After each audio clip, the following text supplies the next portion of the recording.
Hello and welcome. I'm Alison van Diggelen. I'm host of the Fresh Dialogues interview series, and I am delighted to present this outstanding panel of aviators, entrepreneurs, and writers. In 2004, Mike Melvill flew SpaceShipOne beyond the edge of space. It was the first commercial spaceship to ever do that. I'm pleased to welcome Mike Melvill.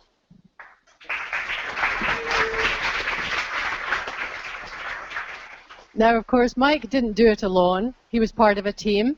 There was a secret team working in the Mojave Desert.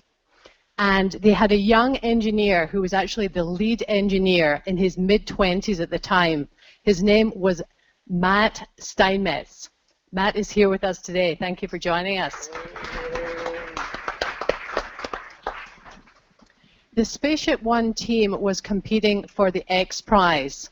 That was the brainchild of Peter Diamandis. Now, Peter introduced the X Prize, a $10 million prize, without first securing the funding. Peter's going to tell us about that. Thank you for joining us, Peter. And as I said, the X Prize did not have the funding. And it was actually inspired by the Orteig Prize. That was won by Charles Lindbergh in 1927. He flew solo between New York and Paris. Many years later, his grandson, Erik Lindbergh, retraced his grandfather's flight and helped rescue the X Prize. Erik Lindbergh is here with us today.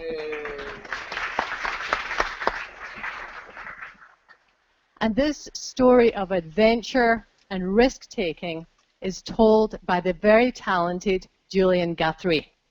She is an author and journalist based in the San Francisco Bay Area, and her latest book is called How to Make a Spaceship. Julian, thank you for joining us. So I'd like to start with you, Julian. Everyone on the panel today is a risk taker, but you're a risk taker too, even though you didn't go into space.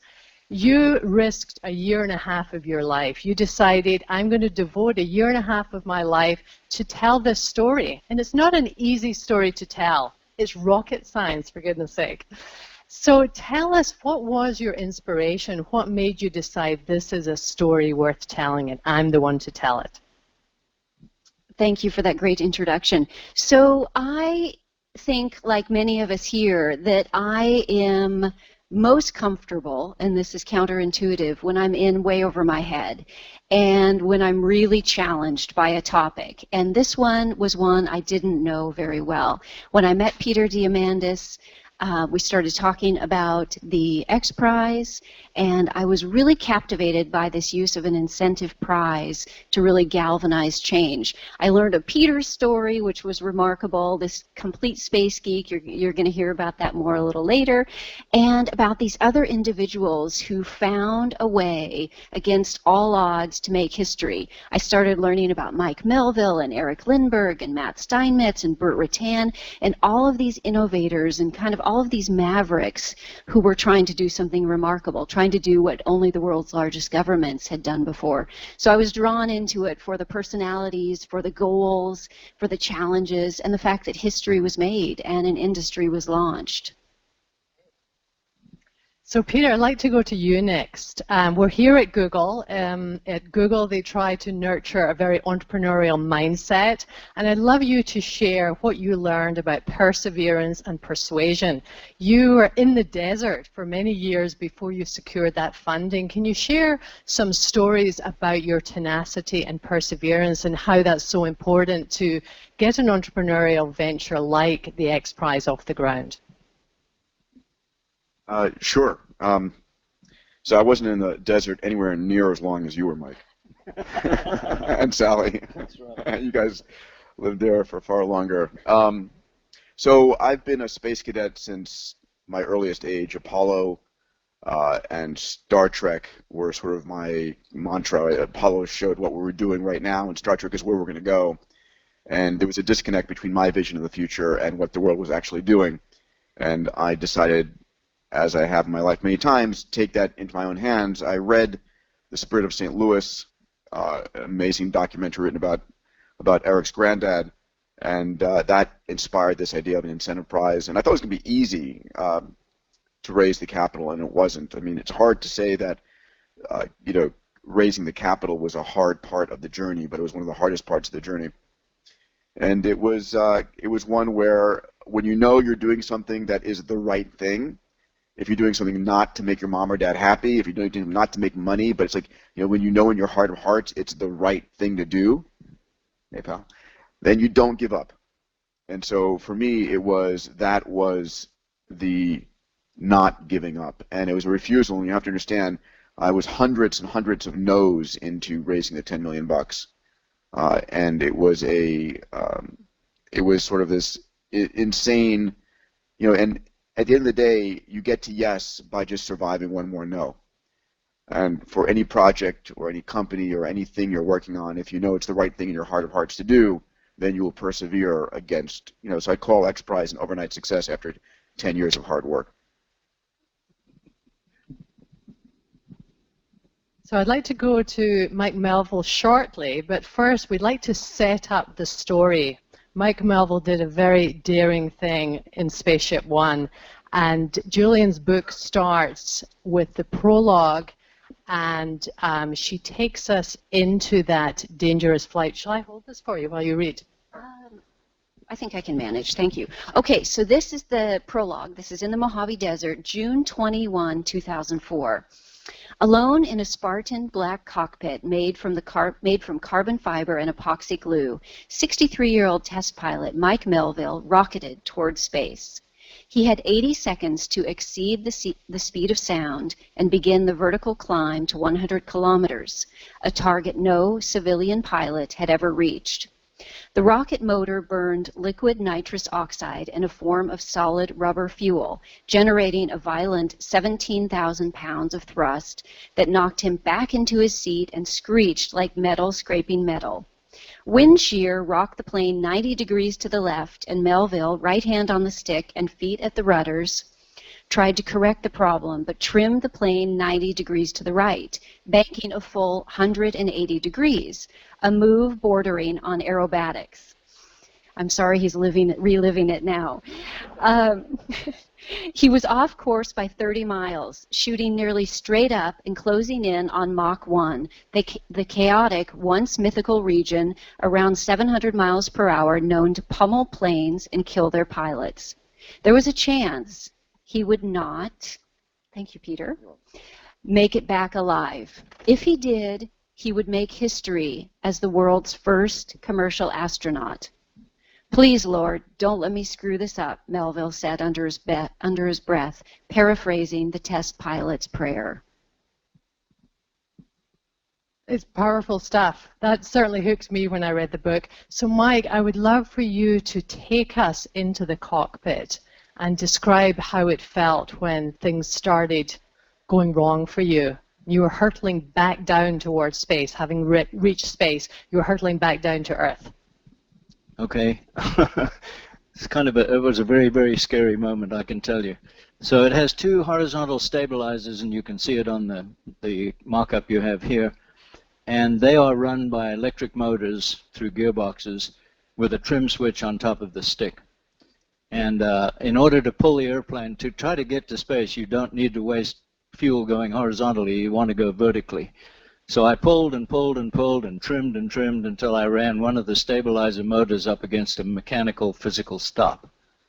Unknown to me, the motor in that thing was programmed with a microprocessor to shut down if it had an inrush of too many amps, which is what happened when it hit the physical stop. And so it stopped working. I didn't know that had happened, though. I continued on straight up till I got up to space. I threw some M&Ms out of my pocket around and let them float around in the cockpit. And I was kind of joyful at the time. And then the next thing to do is to reset the stabilizers for the re-entry. And so I went to reset them, and only one of them moved, and I could see it on the instrument panel that only one was moving. Now I had one all the way down and one all the way up, and I knew for a fact I couldn't survive that if I went back into the atmosphere. So I really had a feeling of extreme sadness. because I couldn't believe this thing was going to end so awfully. And so I just kept on hammering away at the trim switch and, you know, wondering, thinking about my family and stuff. And all of a sudden, the 2-minute period, the cool-down period that was built into the software in the microprocessor, ran out of its time. And I bumped the switch and saw it move, and I knew that I was okay after that. And I eventually got it close to the middle, but the guys on the ground didn't know why it had happened, so they wouldn't let me keep driving the trim back to the center, which is what I wanted to do, because that would make it a lot easier to land. And so anyway, the primary guy said, nope, we don't know what caused this. Don't touch the button again, because it may run away. And so I have to obey orders. I'm just a just a bus driver anyway. And anyway, I came back into land, and I had to land with the stick all the way to the left as I was flaring to land, and I had no more left. Luckily, there wasn't a crosswind, because that would have been a bad day. But it was an incredible thing to see and to feel, and then to know for a fact that you can't survive this, because I've never been in that situation in my life where I knew I couldn't survive. There's no way to survive that going into the atmosphere with the two stabilizers in opposite directions. And that's a horrible experience. Anyway, I survived it. Somebody was looking after me, I think. Thank you.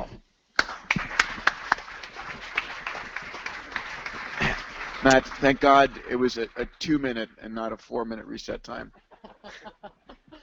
Thank you for sharing that story, Mike.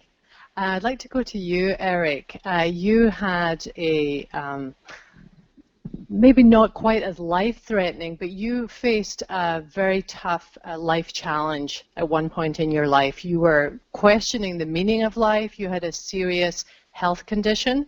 And Peter Diamandis coming into your life with the X Prize and the excitement around that. Can you explain that turning point in your life and how really the X Prize gave you or helped bring purpose back to your life? It's a very poignant story in the book. Well, I'm already tearing up from Mike's story. So, I grew up, and my whole sense of self was physical. I was a state champion gymnast. Anything I wanted to do, I could do. I could compete. If I wanted to train, I could win medals.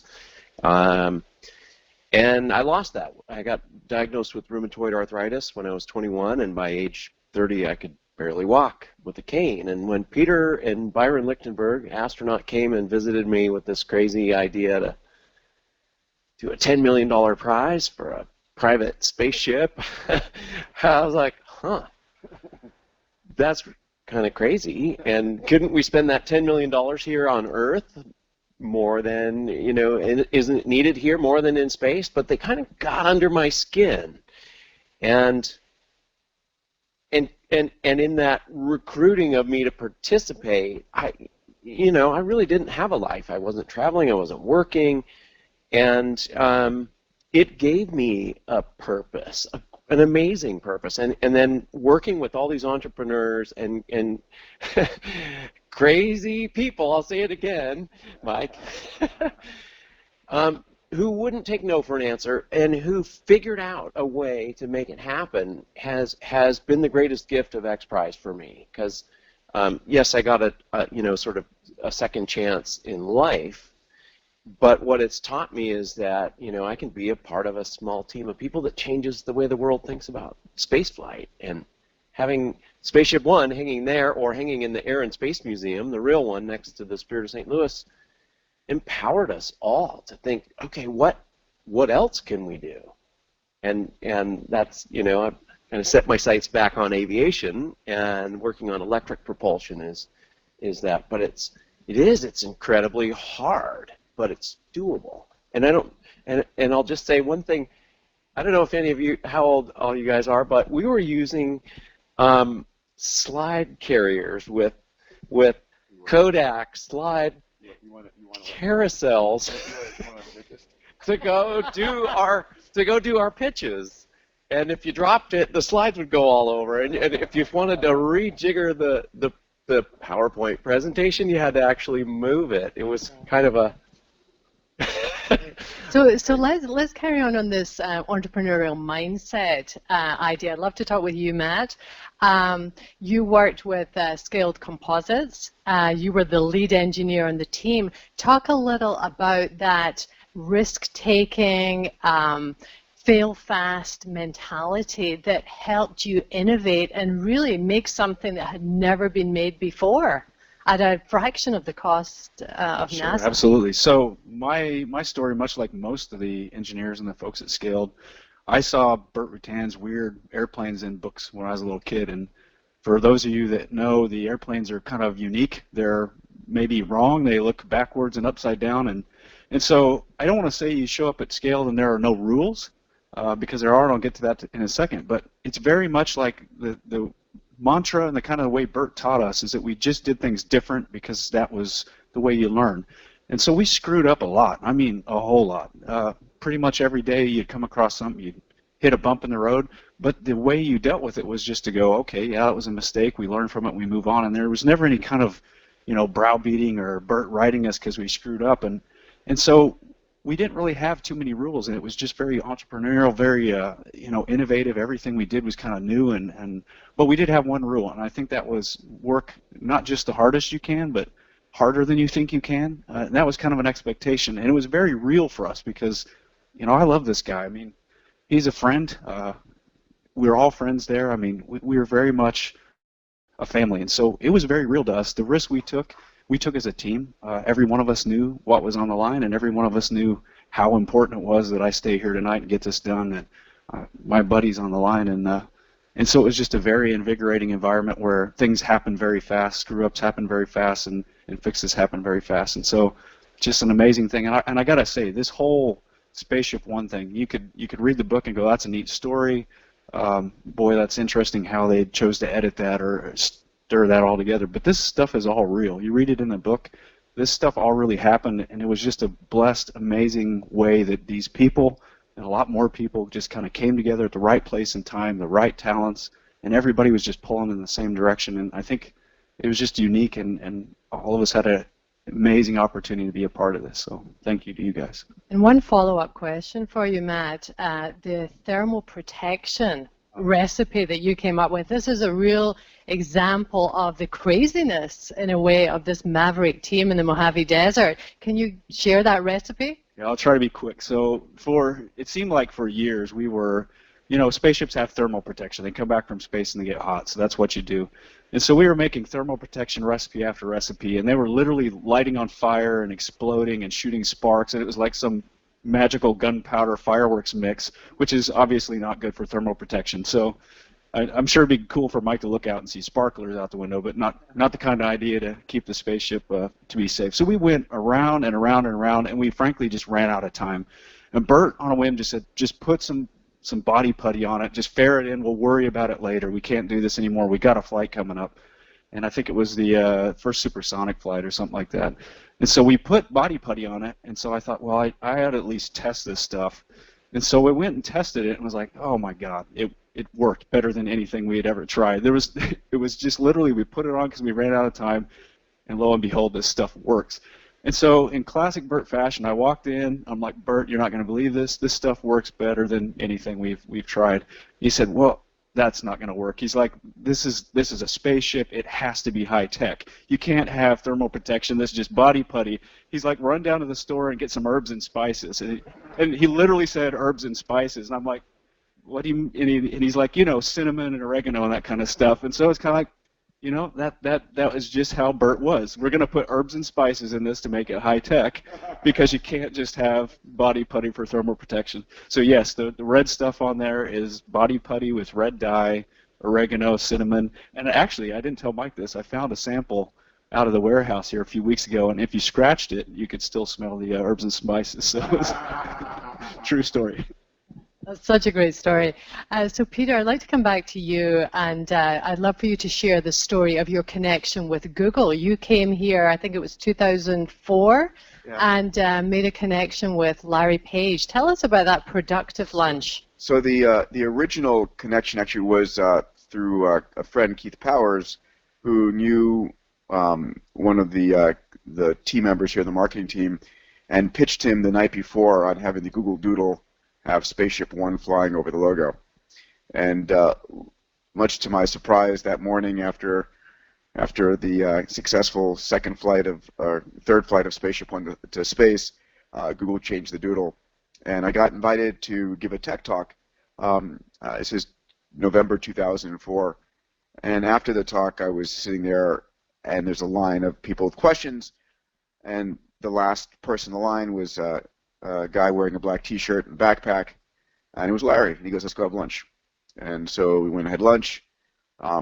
I pitched him on joining our board of trustees, and he said, "Sure." And I think we're still the only outside board he's on. Fast forward, 10 years later, one of our team members, Brooke Owens, had come to the team at Scaled and said, "Can we use the tooling at Scaled to make some replicas?" And we actually had a bunch of high school and college kids make 5 replicas. And it was great to see this large place with 5 copies of SpaceShipOne. I have this photograph. It's like this SpaceShipOne production family. And we showed this at one of the board meetings, and Larry said, "How much for one of those?" And so I made up some price. He said, "Okay," and bought it. And then I've heard about the stories of getting it lowered in here with a crane. And anyway, it was fun. It's a great story. So, Julian, can you tell us a little more about what you're hoping the book will bring? What will bring to the reader? How it will inspire the reader?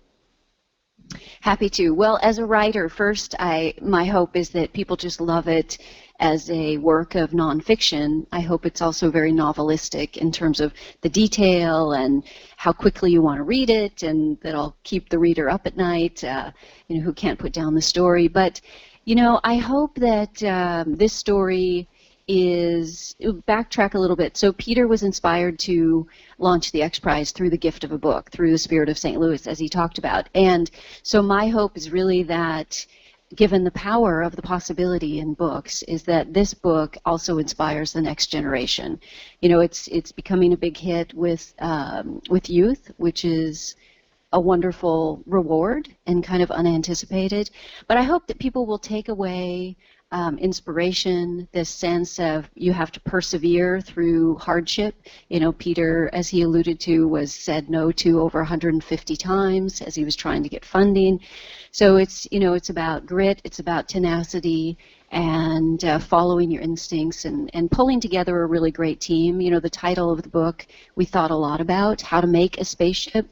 And I think that everybody here clearly, and many others, played a really instrumental role in making the world's first private spaceship. So small teams doing big things and figuring out a way to persevere to make your dreams a reality. So I hope that all of those things are super inspirational for people, in addition to just being a great story.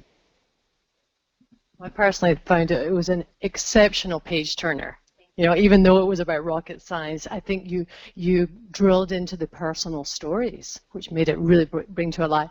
We're going to open soon to the audience for questions. I've got a couple more questions just to give you some time to think about it. So going back to you, Mike, we're talking about risk-taking and leaps of faith. What was it that made you and your wife Sally decide to give up your regular jobs and join this Maverick team? Because it's something I think we could all learn from. Yeah, that was a turning point in our lives for sure. I was a machinist in Anderson, Indiana, running a Bridgeport mill, and I decided that I needed to get a pilot's license. And I eventually got a pilot's license, and then of course it was too expensive to rent a plane. So I found out about a place called Oshkosh, and I met a guy up there with big sideburns, and he was selling plans for an airplane. Now, I didn't know who in the world he was at the time, and I paid him $51 for a set of plans, went home and built a plane. And Sally helped me, my kids helped me. We were the first ones to ever complete one of Burt Rutan's aircraft. Oh, wow. And his very first design as a student in college. And the very Viggen. And so when we got it all done, Sally's a pilot as well, we shared the legs because it didn't have very much fuel, so 2-hour legs was all you had. And we flew all the way to Mojave just to show it to Bert and say, hey, Here it is. And so we did, and we landed there, and he looked all over it, crawled under it, got in it, and said, "Can I fly it?" And I said, "Sure, you fly your own one." So he went out and flew it around, put it through its paces, came in, did 3 landings, landed, and took us out to lunch and offered us a job. And so I thought there's no chance that Sally would ever think of moving out to this desert.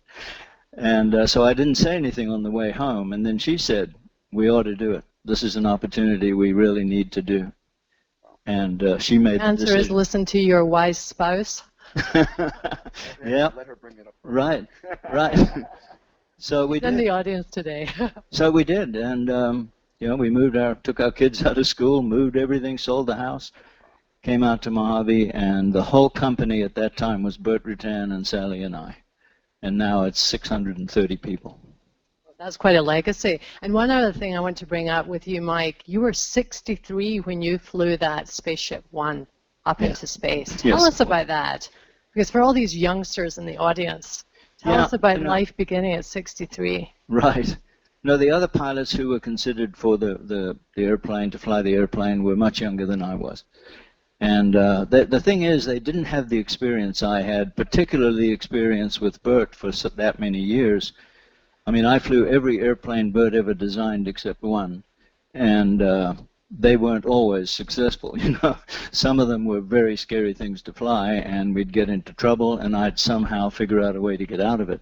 So Bert had a lot of trust in me as a pilot.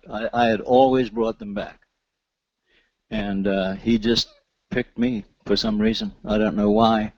I was much older, didn't have the reflexes of a 28-year-old guy. But Mike, that saved SpaceShipOne on the X1 flight on September 29th. Yeah, it probably did. It's probably right. It's worth telling that story a second. Yeah. Yeah. You're the hero many times over in this story. Right. On the first X Prize flight, the airplane went out of control shortly after I pulled it up to the vertical. I actually made the mistake of pulling it past vertical by 1.6 degrees. We got that off the data system. And so I pushed it back to the vertical, and that meant that the wing was no longer lifting at all. And that particular design, our aerodynamicist had told us months before, would have a high Mach number departure from controlled flight. And that means you lose control of the airplane, right?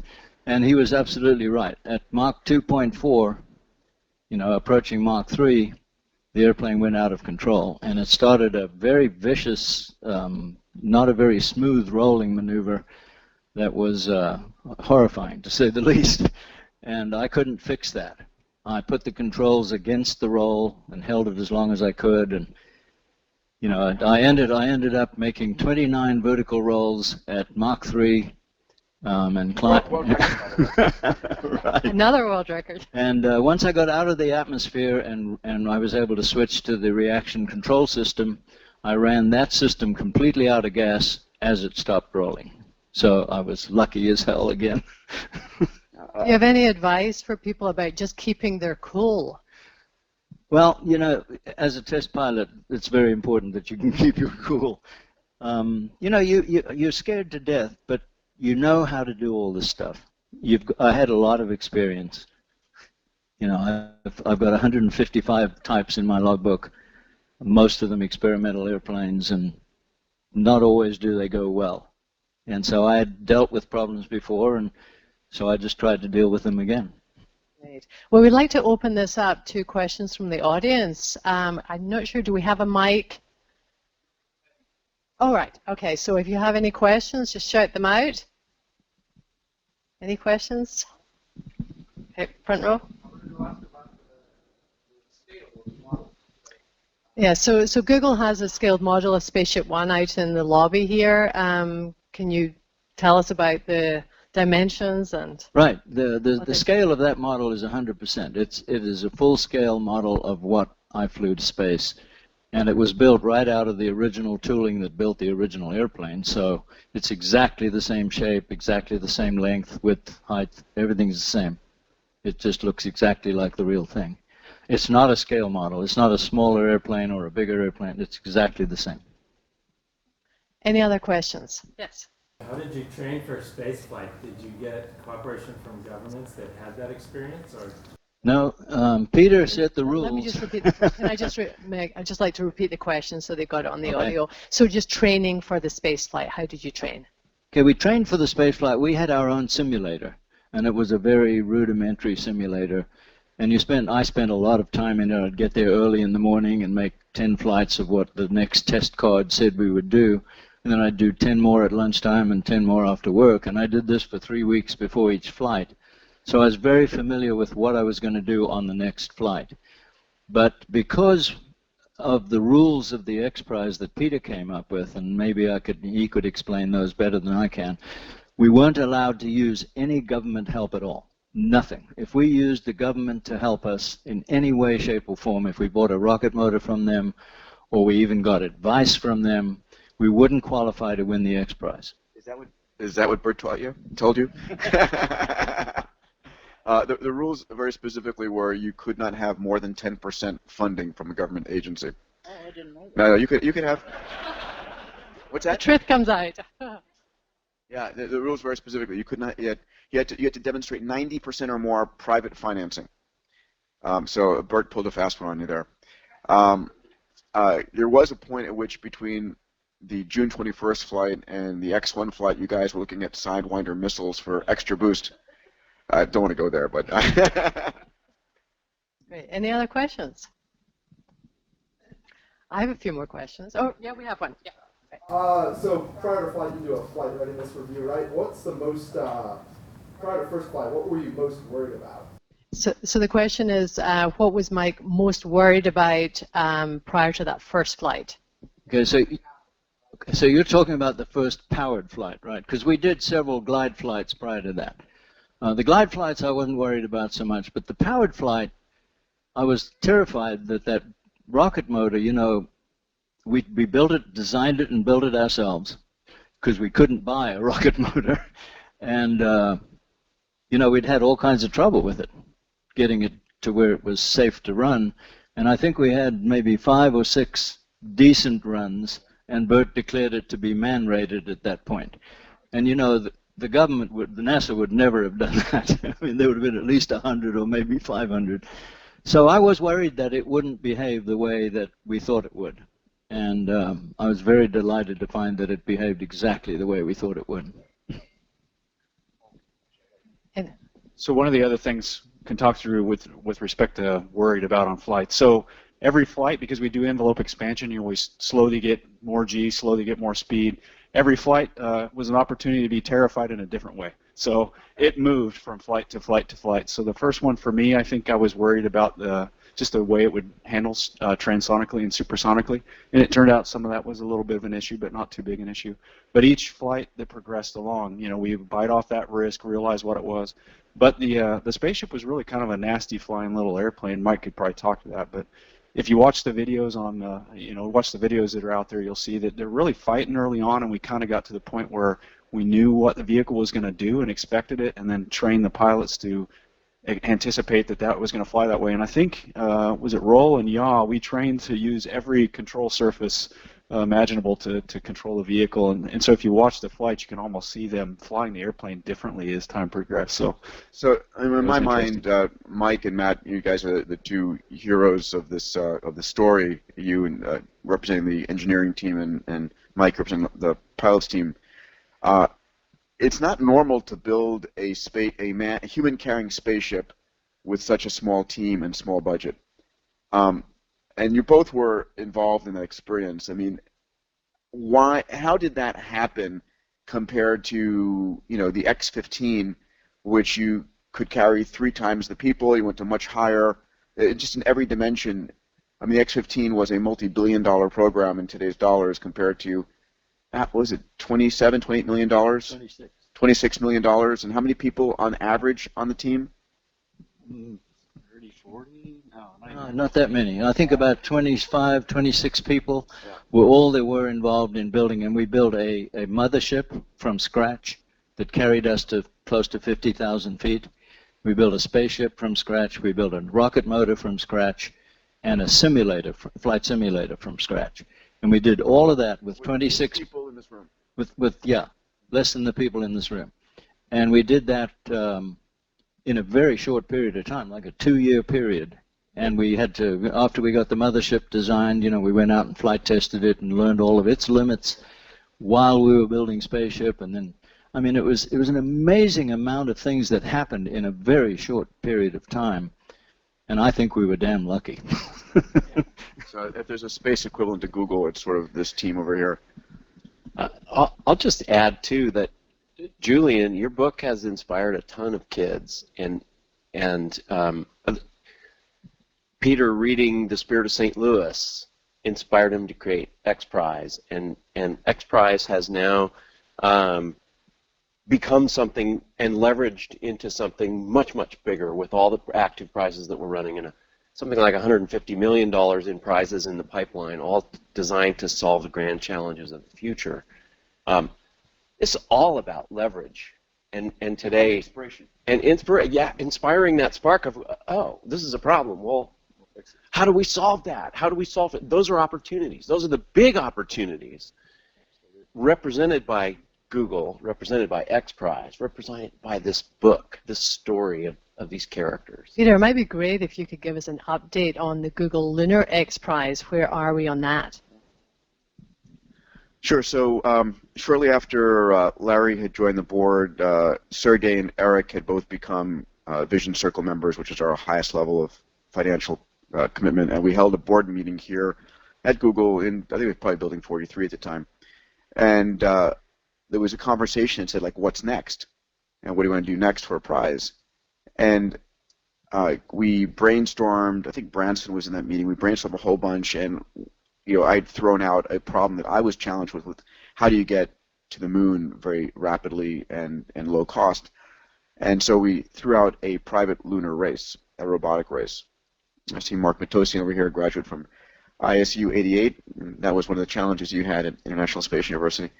And Larry said, okay, I like it, but you have to sell Sergey because I'm on your board, that's a conflict.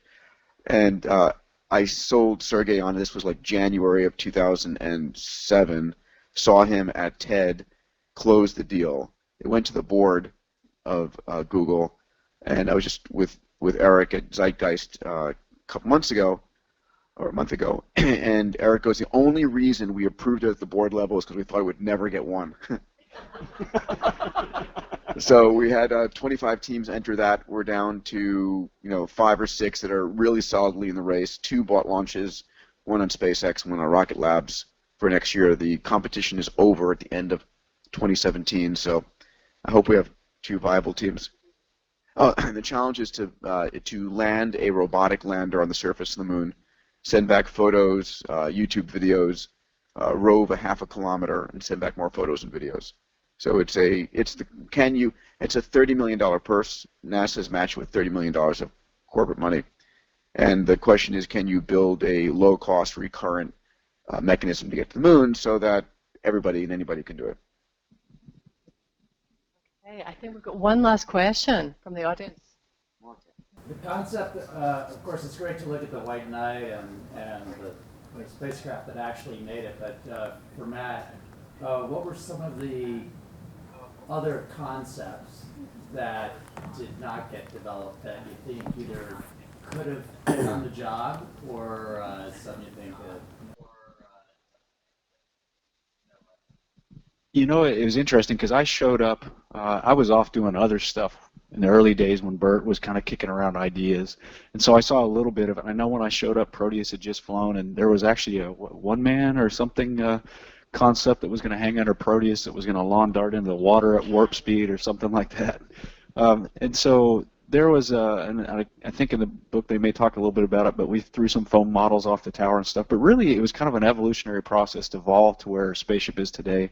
So even today, if you interview it scaled, which you could do, I guess, if you want, there's foam models hanging on the ceiling of the different concepts. They were all kind of those centered around the feather thing. That was really the ace in the hole, I think, of Bert's concept, that he knew he needed a way to re-enter that was didn't require computers, that the pilot could just take their hands off and it would solve its own problems. It would write like a shuttlecock.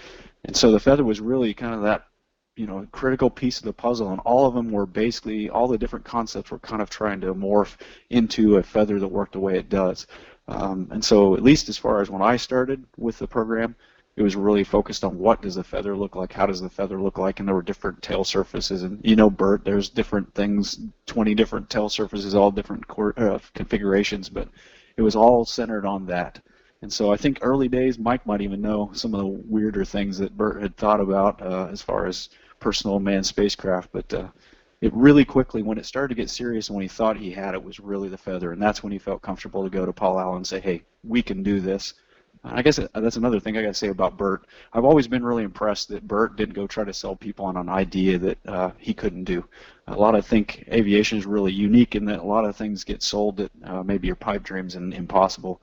But Bert, you know, went and got the money once he knew how to do it, and he had a lot of opportunity before that to go get money and maybe just blow it, not able to execute. But he waited until he knew the idea and something would work. So really admired that about him. Great. I'd like to thank our outstanding panel for sharing your wisdom and inspiring us today. And I'd like to thank each one of you for coming today, for attending, and I hope you will keep inspired and keep taking risks. Thank you for joining us.